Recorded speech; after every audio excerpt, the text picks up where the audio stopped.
ఈరోజు vigilance SP గారికి నాగేశ్వరరావు గారికి రాబడిన విశ్వసనీయ సమాచారం మేరకు మేము బృందాలుగా విడిపోయి మేము లంకపేటలోను అలాగే ఆదివారపేటలోను ఎక్కడైతే ఈ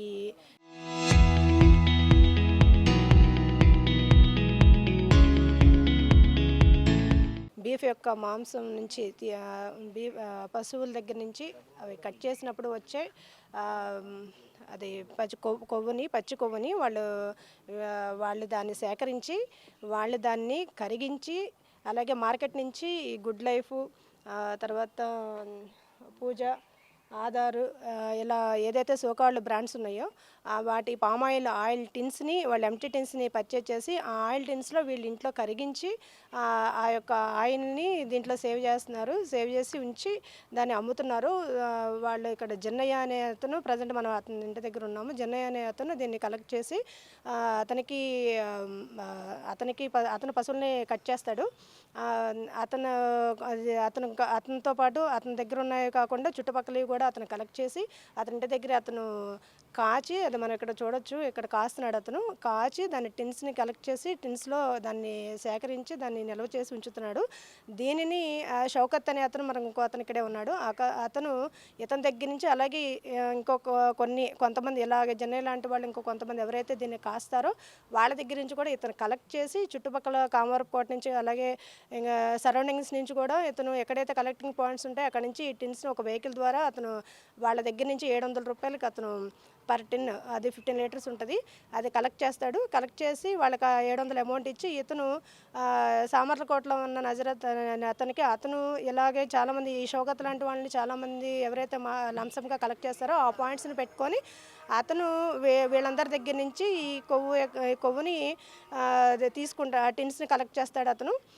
ఇవి మేము చుట్టుపక్కల వంగాయగూడెం వీటిలన్నింటిలో బీఫ్ అమ్మే వాళ్ళ షాపులను కూడా ఇప్పుడు వెళ్ళి తనిఖీ చేసాము. వాళ్ళని అడిగితే వాళ్ళు చెప్పేది ఏంటంటే ఇవి కొన్ని ఏదైతే పచ్చి కొవ్వు ఉందో దాన్ని కూడా కొంతమంది హోటల్స్ కూడా తీసుకెళ్తారు, ఈ షార్ వాళ్ళు అట్లా కలుపుతారు, దీన్ని తీసుకెళ్తారని కూడా వాళ్ళు చెప్పడం జరిగింది. వీళ్ళు ఎటువంటి కాసేవాళ్ళు కానీ ఇతను కలెక్ట్ చేసే అతనికి కానీ ఎటువంటి వాళ్ళకి లైసెన్స్ లేదు. ఇది అనాథరైజ్డ్గా అక్రమంగా జరుగుతుంది. దీనివల్ల మానవుల యొక్క ఆహారం తినే పదార్థాల్లో కూడా కలపడానికి అవకాశం ఉంది అని కూడా వాళ్ళు చెప్తున్నారు. ఇది ఎంతవరకు అన్నది ఆ శాంపిల్స్ వాళ్ళు కలెక్ట్ చేస్తున్నారు. ఇది మానవుల యొక్క ఆహార భద్రతకి సంబంధించిన విషయం కాబట్టి దీని మీద క్రిమినల్ కేసులు కూడా బుక్ చేయడానికి మేము ఈ 2 టౌన్ పోలీస్ స్టేషన్ వాళ్ళకు కూడా ఈ యొక్క మెటీరియల్ని సీజ్ చేసి అందిస్తున్నాము. తదుపరి క్రిమినల్ కేసులు కూడా వాళ్ళ మీద నమోదు చేయడం జరుగుతుంది. అలాగే ఫుడ్ ఇన్స్పెక్టర్ వాళ్ళు దీనిలో శాంపుల్ కలెక్ట్ చేశారు. తదుపరి చర్య కూడా వాళ్ళు తీసుకుంటారు. ఇలాంటివి ఎవరైనా కూడా అనాథరైజ్డ్గా అక్రమంగా ఇలా మానవుల యొక్క ఆహారానికి మానవుల యొక్క లైఫ్కి వాళ్ళకి భద్రతకి విఘాతం కలిగించేలాగా కల్తీ ఆహార పదార్థాలని కల్తీ నూనెని ఎవరైనా ఇలా వాడడం జరిగితే కనుక ఎవరైనా ఇన్ఫర్మేషన్ తెలిస్తే మాకు ఇమ్మీడియట్గా తెలియజేయండి. మీ యొక్క సమాచారం గుప్తంగా ఉంచడం జరుగుతుంది. ఇలాంటివి మాత్రం ఎక్కడైనా జరిగినా కూడా విజిలెన్స్ కొరడా దులిపిస్తుంది. ఈ వాడడం వల్ల అవి దీంట్లో ఏం వాడతారు, దేంట్లో కలుపుతారు అన్నది తెలియాలి ముందు. అవి ఎవరైతే దీన్ని డైరెక్ట్గా దాని గురించి దేనిలో వాడతారన్నది మనం పూర్తిగా కన్ఫర్మేషన్కి వచ్చిన తర్వాత దానివల్ల దుష్ప్రభావాలు అయితే ఖచ్చితంగా జరుగుతాయి. దీన్ని వాడడం వల్ల డైరెక్ట్గా ఇవి దేనిలో వాడతారన్నది ఇంకా పూర్తిగా క్లారిటీ రాలేదు. వీళ్ళు అనడం ఏంటంటే కొంతవరకు సబ్బుల్లో కలుపుతాము అది ఇది అని చెప్పి అంటున్నారు, కానీ ఇది పూర్తిగా కూడా మనకి ఎక్కడ వాడతారన్నది క్లారిటీ రాలేదు. కానీ ఇది వాడడం వల్ల మాత్రం మానవ జీవితానికి డైరెక్ట్గా ఇలాంటి మెటీరియల్ని వాడడం వల్ల మాత్రం మానవ యొక్క ఆహార భద్రతకు సంబంధించి ఖచ్చితంగా వాళ్ళకి హాని జరుగుతుంది. ఎన్ఫోర్స్మెంట్ ఈరోజు రీజనల్ విజిలెన్స్ ఎన్ఫోర్స్మెంట్ డిపార్ట్మెంట్ వారికి అందిన విశ్వసనీయ సమాచారం ప్రకారం లంకపేట ఏలూరు లంకపేట నందు కొంతమంది వ్యక్తులు ఇజ్రాయిల్పేట లంకపేట నందు కొంతమంది వ్యక్తులు పశు కొవ్వుని ఆయిల్ కింద తయారు చేసి దాన్ని మానవాహార వినియోగం కొరకు కొన్ని ఫాస్ట్ ఫుడ్ సెంటర్స్కి విక్రయిస్తున్నారని వారికి వచ్చిన సమాచారం ప్రకారం వారి సిబ్బందితో ముందుగా ఈ ప్రదేశంకు ఇచ్చేసి దాన్ని కన్ఫర్మ్ చేసుకున్న తర్వాత ఫుడ్ సేఫ్టీ డిపార్ట్మెంట్ నేను అసిస్టెంట్ ఫుడ్ కంట్రోల్ ఏలూరు మరియు వెస్ట్ గోదావరి జిల్లా మా ఇన్స్పెక్టర్ గారితో కలిసి ఈ ప్రదేశానికి వచ్చి చూడగా ఒక్కొక్క ప్రదేశం 2 ప్రదేశాల్లో కూడా 15 లీటర్ల టిన్నుల్లో ఈ కొవ్వు యానిమల్ ఫ్యాట్ నిల్వ చేస్తుంది. దీన్ని దేనికి తయారు చేస్తున్నారో దీనికి ఏమన్నా పరిమితులు ప్రభుత్వం వారి అనుమతులు కానీ ఉన్నాయా, ఇది ఎవరికి విక్రయిస్తున్నారని విచారించగా వీళ్ళు సరైనటువంటి సమాచారాన్ని మాకు తెలియపరచలేదు.